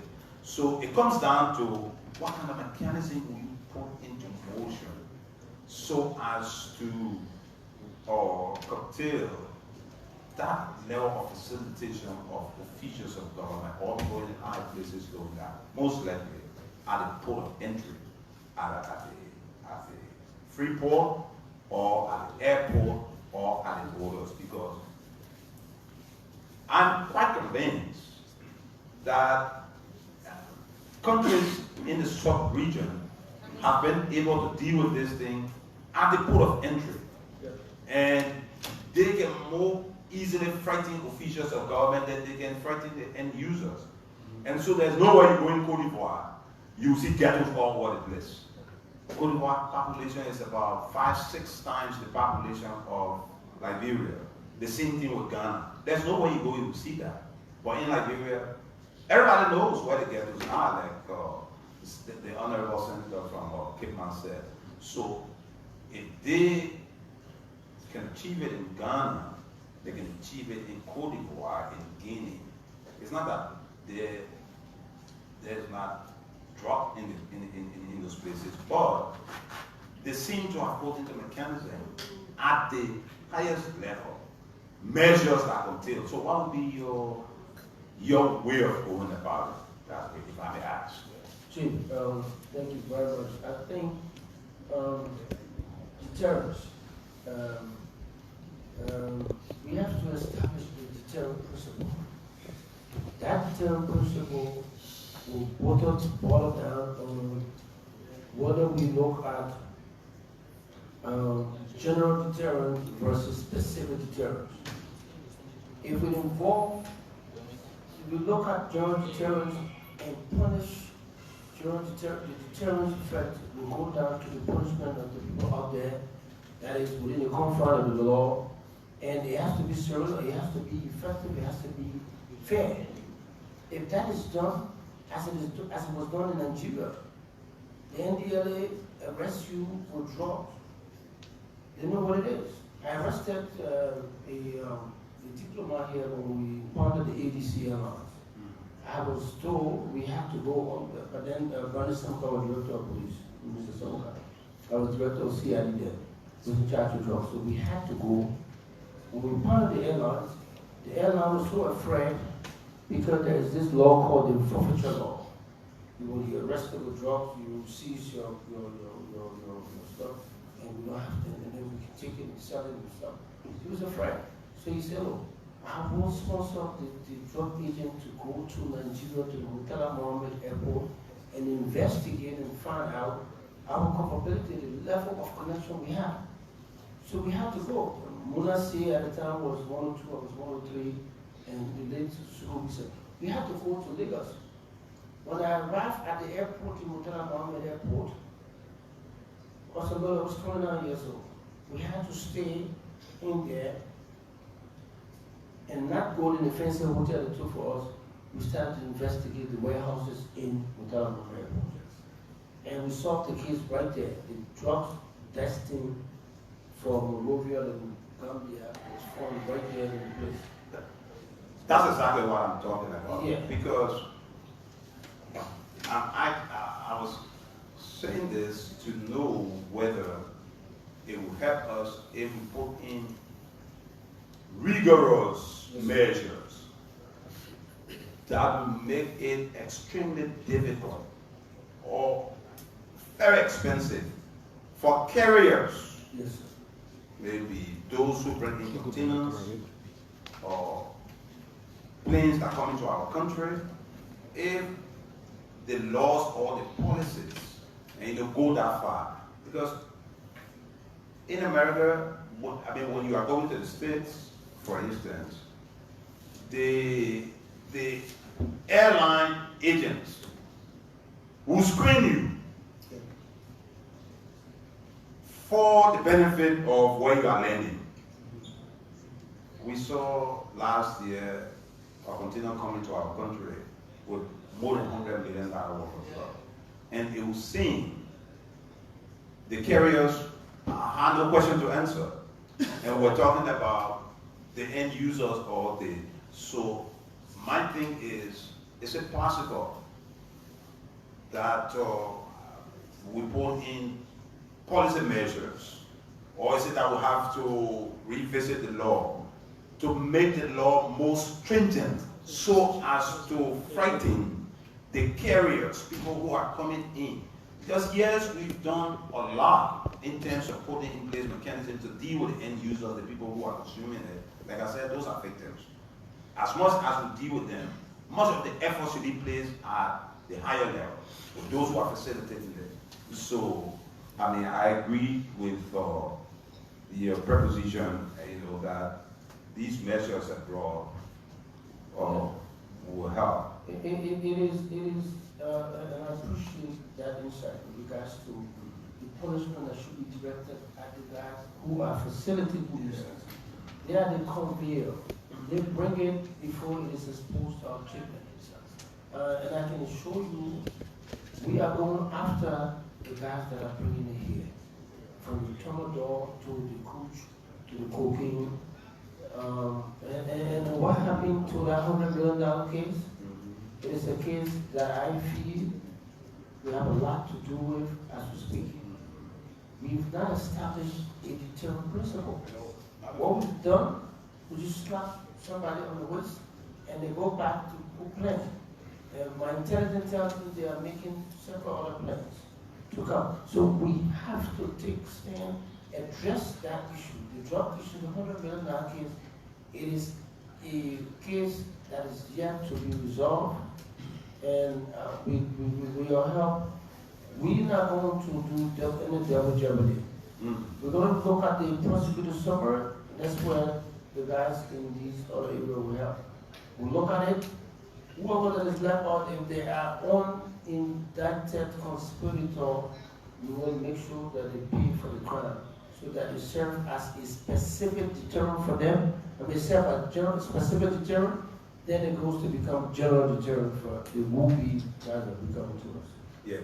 Oh, I am afraid that if drugs come into our country the way drugs is being brought into our country, we soon reach the point that the cartel will control everything in the country. Our country is so small. Exactly.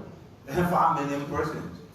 And they will start to even sponsor lawmakers or people who are contesting for legislative seats.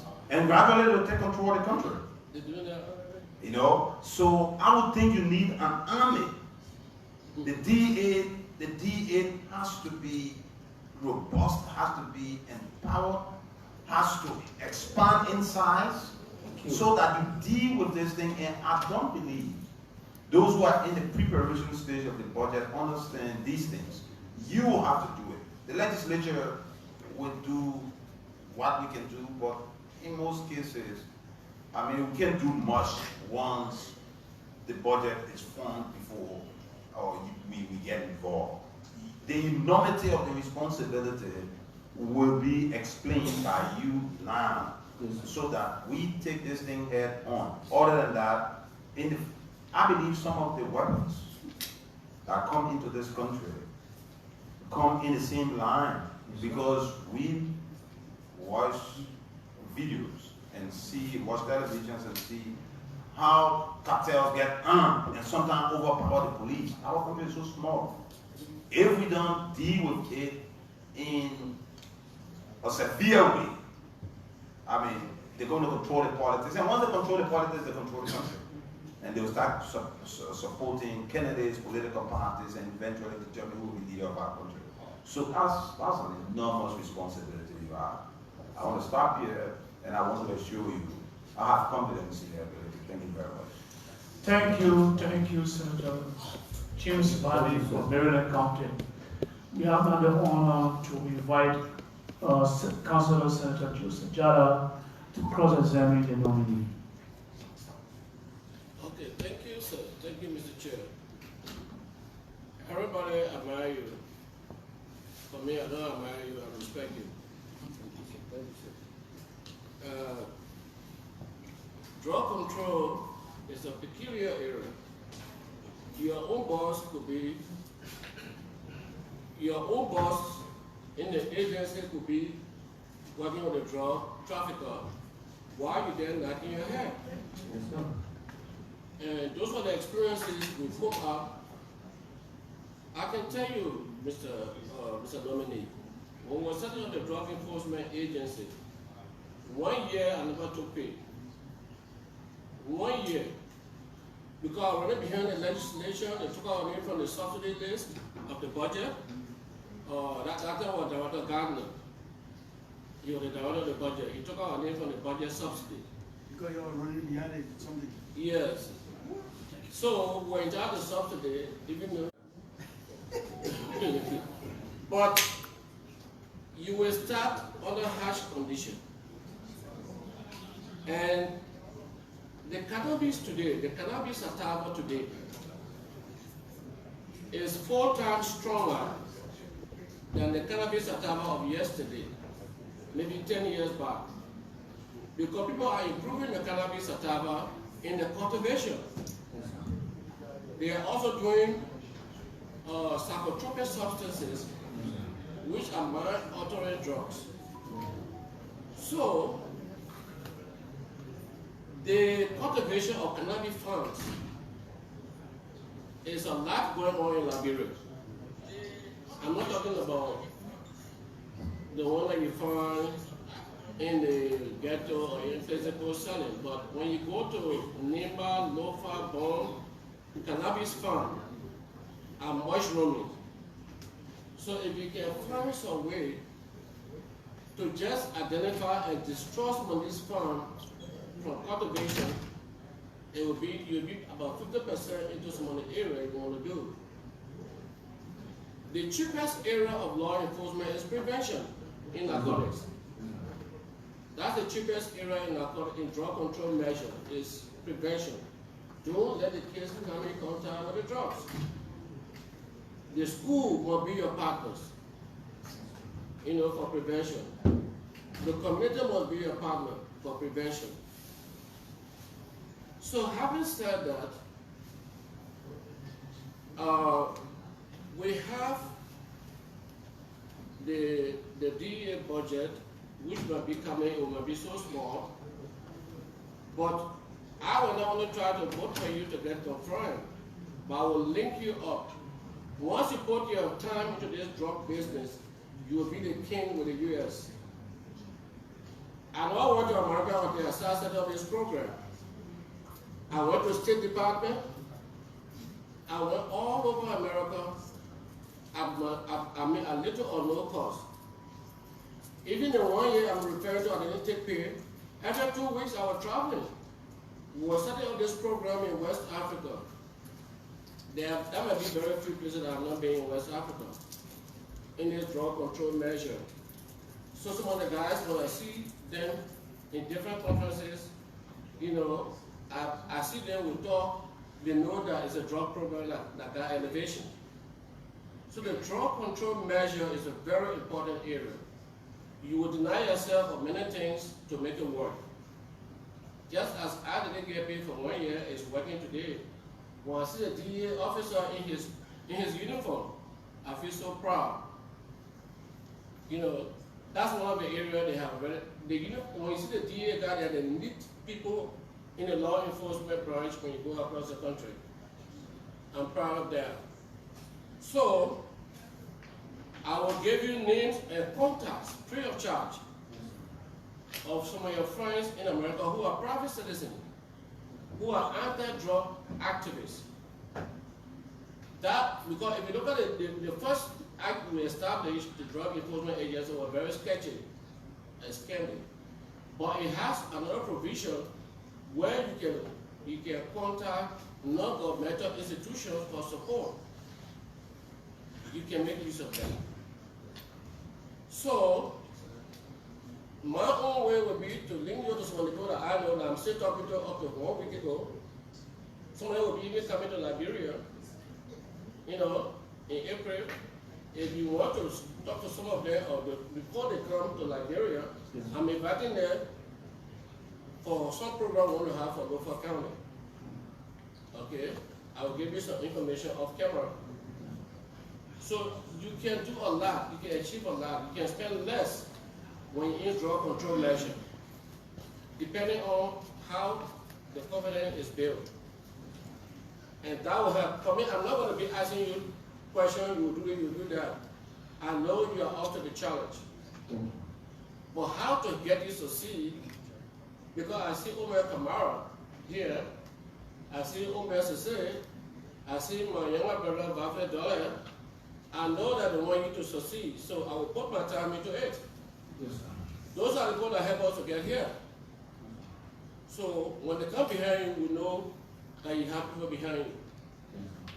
So I would like to let you know that at your earliest convenience, you can get those things. So prevention with your school kids, with your community, is going to be very important. Treatment and rehabilitation is the most expensive area in drug control measure. Because it's 1 hour, every 4 person that get a drug comes out. They stay there for good. Only 1 hour, every 4 come out from the study that have been shown. So you will do well if you try to avoid people getting on drugs. You will be seen in different light by people in the community. You will be helping them. As we said, I agree with you. If we get road to create a ghetto, it will be good. But they will go and create ghetto in different places. They will regroup and re-establish. So, you want to go about it systematically, in a way that as you raid a ghetto, you find a way to mold people, to set up cells, to do something. That would be good, and the government will be working with you from different institutions. So that's a partnership approach. And so, I don't have to repeat myself that you will get my vote with Abe Kromah here, or Abe Sese, and my brother Vafle Dole. You certainly get 2 times more support. What you say, my brother? I'm a male, that's why.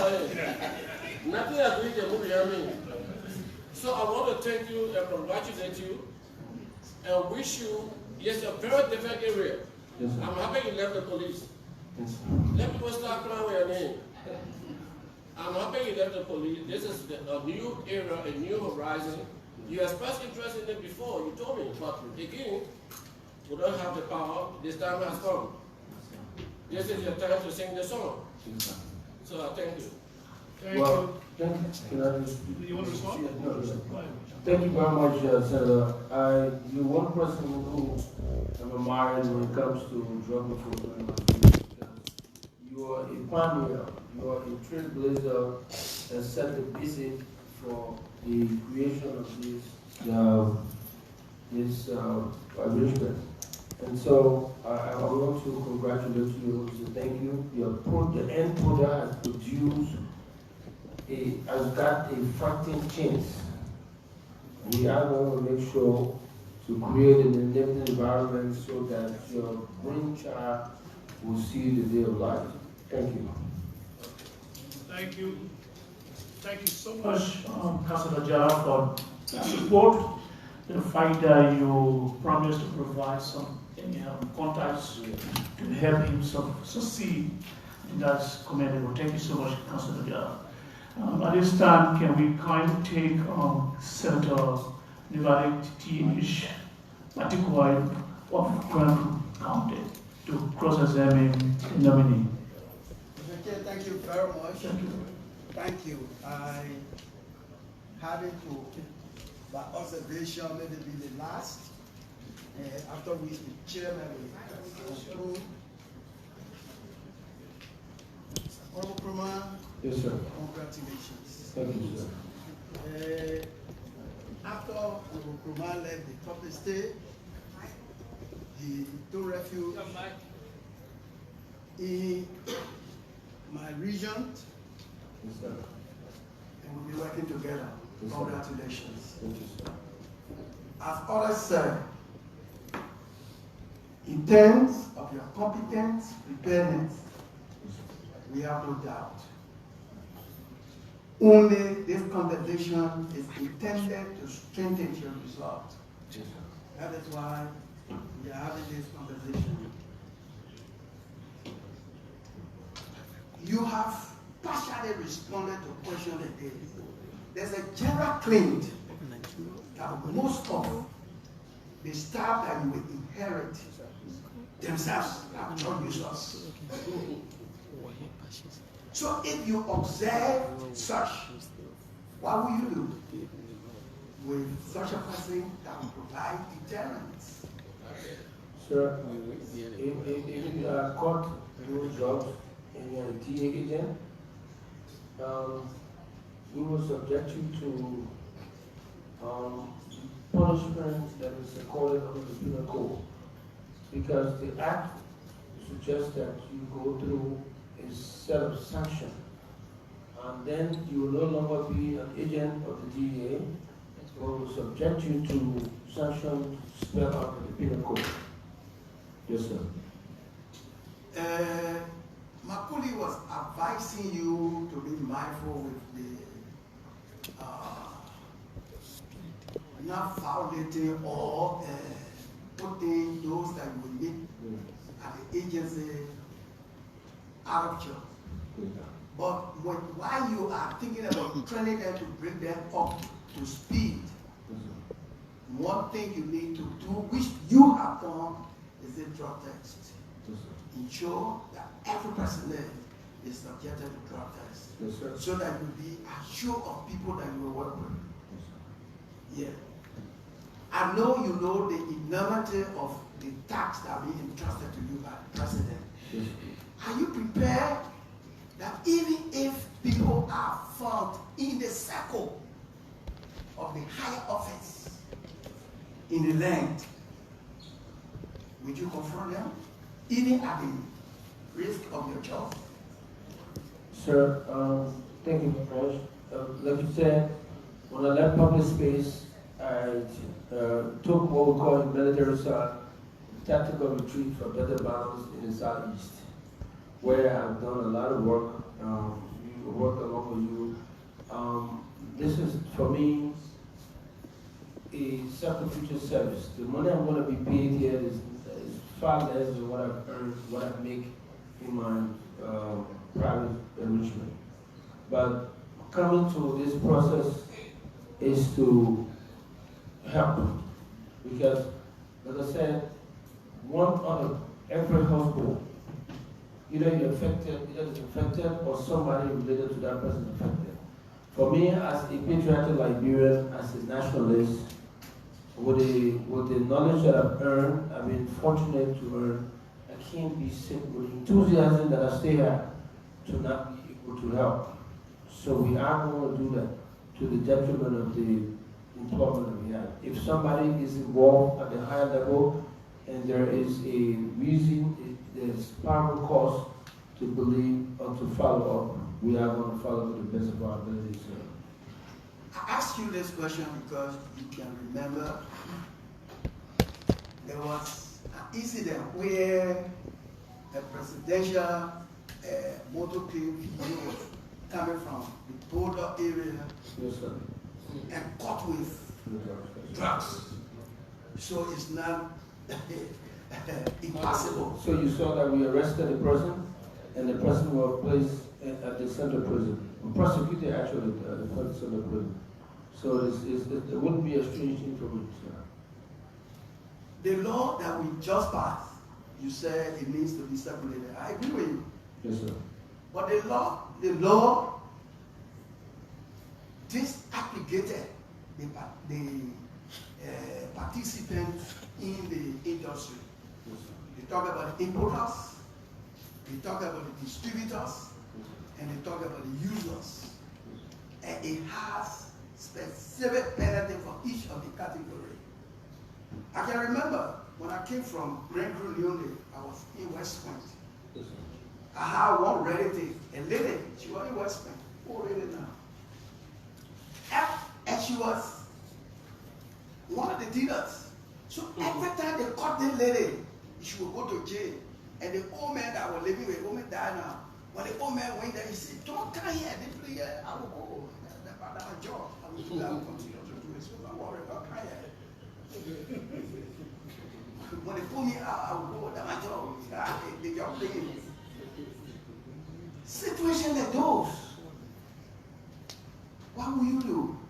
And additionally, there are cases where the enforcers will go and arrest people, and I think your limitation is when you arrest the person, besides the rehabilitation you talk about, the other aspect is that person has to be prosecuted. When you kill them to the prosecution, you disengage. Sooner or later, that person again recycle and come back in the market and engage. What would be your really professional advice in such situations to this body? Most of the time we have cases going to court and they are either not a prosecutor or they do not follow through because of the beginning process of the arrest. That's why I'm bringing in counsel of law into the team that we put up for this process. We'll be guiding the process from the time of arrest to the time of disposition.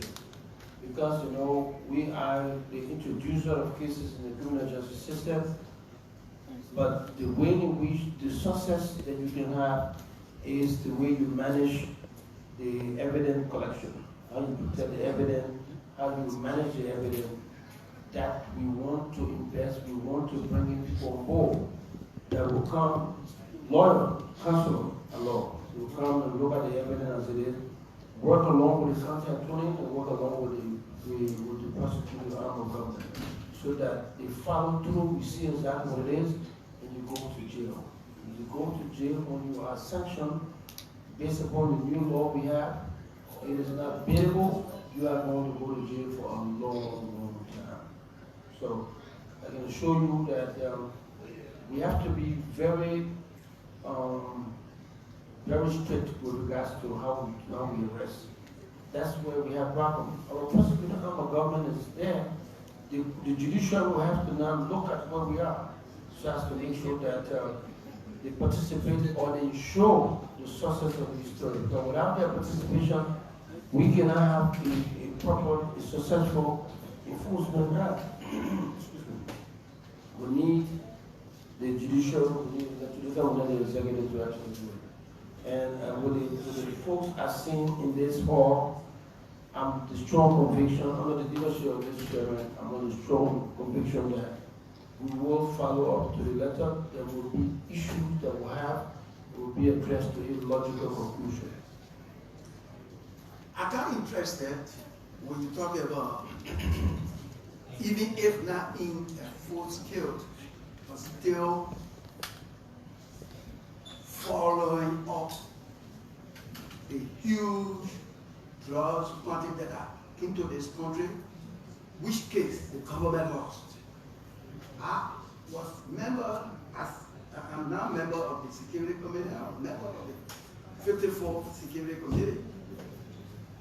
When the drugs came in, the legislation took interest, and we invited both police, NSA, DEA, all of the people were here.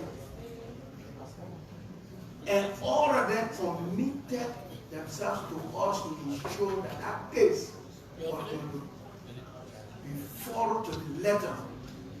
To our utter surprise, the following day we heard that your predecessors, the authorities that were there, they alone, with no reference to the other parties, opened the quote-unquote additional container that were there, they say, oh no, nothing there. The one that was found, something was in case went to court, eventually the government lost the case.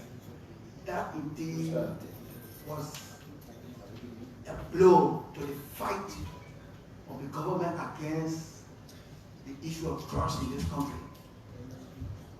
I encourage you, now witch hunting, professionally, if there's anything that can be done, just as you said, to serve as deterrent. Let whatever available information that will be on your decks be investigated and ensure that the right thing is done. Sir, thank you very much. If we do not set that record straight, our ability to prosecute trafficker will be abated, will be compromised, will be subjected to all kinds of international criticism. There is a need, you know, in a case, when you have a case that we had with the $100 million case, you have to look at the prosecutor's summary. The summary that was provided by the arresting officer, from that time, the management of the evidence, from that point up to the time of execution, the time of prosecution, that is where we should have followed, but we did not. Unfortunately, the prosecutor's summary, you still have what they call the folks that were unindicted co-conspirator. They were not brought before the court. People who are not brought before the court that should be brought before the court. You don't have to deal with that $100 million as it is, but because there was a prima facie provided, and that prima facie basically related to somebody who was involved in the case, that person was not subjected to prosecution. There can be, there could be, there might be a way in which we can start to go after and bring this to a logical conclusion. I think my colleague, one of my colleagues asked you about how you deal with the situation in the rural communities from which most of us sitting in this chambers come. Very, very serious. The issue of disrespect for the young people, they start disrespecting old people, behaving ruthlessly, is because of the substance that they are using. How those substances are getting there is only God alone can tell us. You have a serious tax, the issue of importation and distribution before you get to the young people. How those drugs can get to them? So you have, again, as I said initially, three categories: the people who bring it, the people who distributed it before the young people start using it. Please look at those three layers and see how you will begin your fight. Thank you very much. I trust your ability. Congratulations. Thank you, Senator. Thank you. Senator Balikwa from Grand Crew will be our last senator for cross-examination. I want to use this opportunity to advance to closing remarks. As Chairperson of National Security, I will have the opportunity to do closing remarks. Firstly, Mr. Nominee, you have known me for years. Yes, I'm a known Nelson officer for 34 years in National Security Authority. I'm glad and happy that I'm sitting here in the Senate in this position. You can rest assured, if confirmed, I will be one person that will support you through every means, even if we have to go sit at the budget hearing and show that you have got money in the budget to do your work, because drugs is very significant. Yes. It's eating out the fabric of our nations, and this is something we're not allowed to happen. So you being there, we will look at the reports By Monday or Tuesday, you might get the information whether you be confirmed or not, but you can rest assured that we'll work along with you. I've got so many advisors based on my own experience, but I mean, it would be a waste of time because I will have to meet you all of the time. I will be one person that will have to supervise you, so I will give you my own expertise and my own methodology in how to go about doing this because I worked at the airport for 7 years as a regional commander for national security. I know how drugs enter this country. I know how we fight drugs at the airport. So I will give you some other expertise, right? So I want to say thank you so much for coming. I want to say thanks to the media, my fellow colleagues, senators for the various counties. I mean, it was a wonderful day. I want to say thanks to everybody who made this a success. At this time, I want to ask the Secretary to kindly discharge the nominee. We'll talk about that later.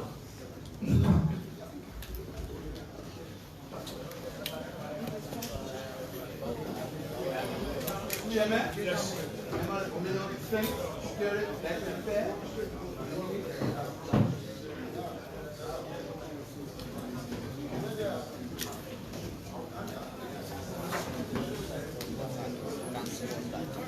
So for the witness has been discharged. Colonel Abe Kromah has been discharged after the lengthy hearing. My name is Abe Kromah. We hopefully will be here on Monday for the confirmation hearing of Madam Sarah Beslow Yanti, which was postponed from yesterday to Monday. We'll be here. Keep following Spoon TV on behalf of the entire team here at the Capitol building. I'd like to say goodbye and thanks for watching.